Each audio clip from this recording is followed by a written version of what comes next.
Hello, before starting the video I want to invite you to subscribe to this channel, activate the notification bell, and like the video to bring you more content here abroad. Once again, Peru is the talk of the world, and this time it refers to an innovative project that has brought much joy, specifically to the Asian people and also to new interests in Peru, in Peru. And what are we talking about now? Well, specifically an oceanic gas corridor. For those who do not know what this project may sound like or what it could be, well, specifically it is the connection between Asia and South America and also later other regions that would be geographically impossible, but thanks to engineering and investment, this is a coming reality. And what could all this possibly bring? What benefits would it bring to Peru? Well, specifically, Asian countries such as China and others are interested in having a direct connection with Brazil. Why? Because Brazil is an immense jungle where they can obviously obtain many important resources if we are talking only in the agricultural sector. And we know that the Chinese are very interested in this factor. But not only that, but also issues of minerals and other trade, which is a great benefit to Peru because due to the connection between the Pacific Ocean and also the connection with Brazil, we would be using Peru as a bridge and being the main port that controls who can enter and what project and why enter and leave the country. Which suits me quite well as a merchant, because if you think about it, you are a Peruvian merchant. Now you are going to have a new variety to offer in the national market, since many of the products also come to stay and be sold here. In other words, 100% of the products that can be brought from Brazil or other parts of South America would reach the main Peruvian markets at a very affordable price so that they can be purchased. And obviously a significant percentage will reach the markets, which will bring a lot of growth. Well, below I will leave you a video so that you can see the information about this project and the progress that has been made, which is intended to be done by train to give more outlet to the products through Shanghai. And there is also a bioceanic land corridor that includes several countries, including Peru, Chile, Bolivia, and so on. And this corridor in particular is a land corridor. And we had said that some countries were not very committed, despite having signed the agreement, despite having taken the first steps.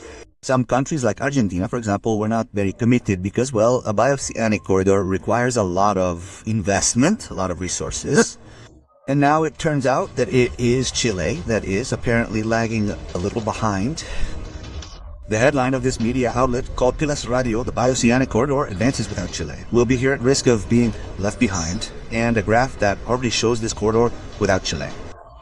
The other graph that I had seen incorporated into the Peruvian ports in the north of our country.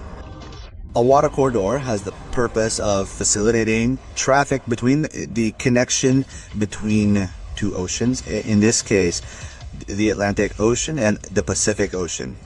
And those who join in at these points, that is to say, the ports of entry or the ports of exit, are going to benefit greatly. I am referring to the countries in particular. That is why Chile is so important, and the fact that Chile is not on this chart of the bioceanic and terrestrial corridor is, in my opinion, bad news if you ask me. While South America begins to redraw its trade and logistics map, a mega-continental integration is advancing unchecked from the heart of the southern cone towards the Pacific. In Tarapacá, concern is growing. Authorities, businessmen, and logistics players agree on the diagnosis. The Tarapacá region runs the risk of being left behind if investment in infrastructure, which would be key, is not accelerated. Today, Iquique is already experiencing a sample of what is to come. Hundreds of foreign trucks enter the region every month using the free zone and the port as a logistics platform. The problem is not the flow, but the conditions of that flow. Trucks parked on public roads, congestion at port access points, lack of basic services, and routes that cannot cope with the demands of the project are a sign of a critical scenario. If the corridor is put into full operation without adequate preparation, the warning is clear. Unplanned logistics growth could become an urban problem, a place where development is a driving force. We should ask the authorities in the north what is happening with the bioceanic corridor. Is it a priority or not? That is the question. And as you could see, there is an important detail that has been discussed recently, and that is that for this project, not only Peru was being discussed in theory, but also other countries that were interested in being part of this project, and specifically Chile, Ecuador. And we could also consider in this case, perhaps Bolivia,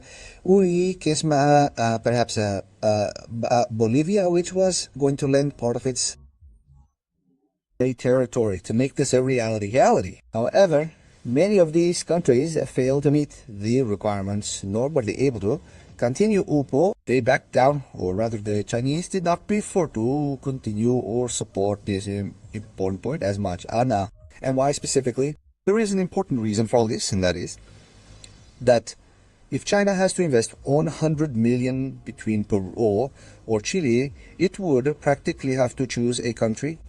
And, well, we know which country China is going to choose in this case. And for what reason? Why it could choose Peru before Chile and before another country in South America. There is an important reason, and that is that the relationship that exists between this Asian giant and Peru is very close, very close. In fact, China does not have a great relationship with any other country like the one it has with Peru. And why specifically? Well, many years ago, the Chinese were not a world power as they are now, but rather it was a country that was destroyed and practically in ruins. And the Chinese arrived in Peru with only one idea: to be reborn again. They saw Peru as a land of opportunity, and this has hardly been the exception, and there has been no change in the present, because the Chinese continue to see Peru as their land of opportunity while other countries close the door on it. Because in this case, Chile was very, very discreet in this matter of decisions. They simply did not want Asians at the time and were not supporting them in their development. They did not see it as a future that could bring them any kind of consequence, and for this reason, China obviously does not remember Chileans with very good feelings, for this simple reason that obviously there was a precedent in between that brought back some memories that obviously can be considered a hardship, and for that reason, Chileans obviously are not going to have a better relationship with Asians as Peru does in this case. And for that reason and others, China has always chosen and preferred Peru because many Chinese come, including Japanese, to invest in businesses here. They see it as a land of opportunity and a great place to live because many of their customs are already part of our culture. And why? It's because there are so many Asians in the country. That is to say, we are experiencing one of the largest mass migrations of Asians that has ever existed in the world, which obviously brings great benefits because they now see us as their strategic partner. And thanks to the importance of our geographical positions, Peru can have this great privilege of having a strategic partner that is no one's friend, but for some reason is your friend, because that's just the way it is, because life can be too unfair, too fair to Peru, and it's history dito or babajiksatai the Peru, and it's, well, that's why Asians, because here, I'm not only including China, but I'm also including South Korea, I can include Japan, have an excellent relationship with Peru. And in the past, there was also a president of Peru who had Japanese roots, which created a better bond between these nations. So we are talking here about the fact that there is always a connection between Asia and Peru. And also, if we talk about history and humanity, we could say that the first, let's say, natives of Peru, in this case, would be the same ones who arrived from Asia. In other words, we could say that there is an important connection from genetics and many other things with Asians. For that reason, Peru has always had a much more developed eastern side than its European side. Thanks to this connection that has always existed in between, Peru is once again surprising everyone with these great decisions by the Chinese Asian giant that is shaking the world with its new investments and creating very specific strategic partners for the cases they want, shafis they want. And obviously, this interoceanic corridor is going to bring great benefits in a few years because we know that this investment is going to change the Peruvian market, bringing many more important resources and even creating new dishes and new that can reach Peru. And that is precisely why we can consider this to be one of the best investments being made this 2026, bringing great consequences along the way. For this reason, Peru has to make the most of this opportunity and of course invest everything it can and take advantage of this moment. If you like the video, don't forget to like it, subscribe because we often bring you this type of video, and of course share it with a friend who might be interested. Thank you very much.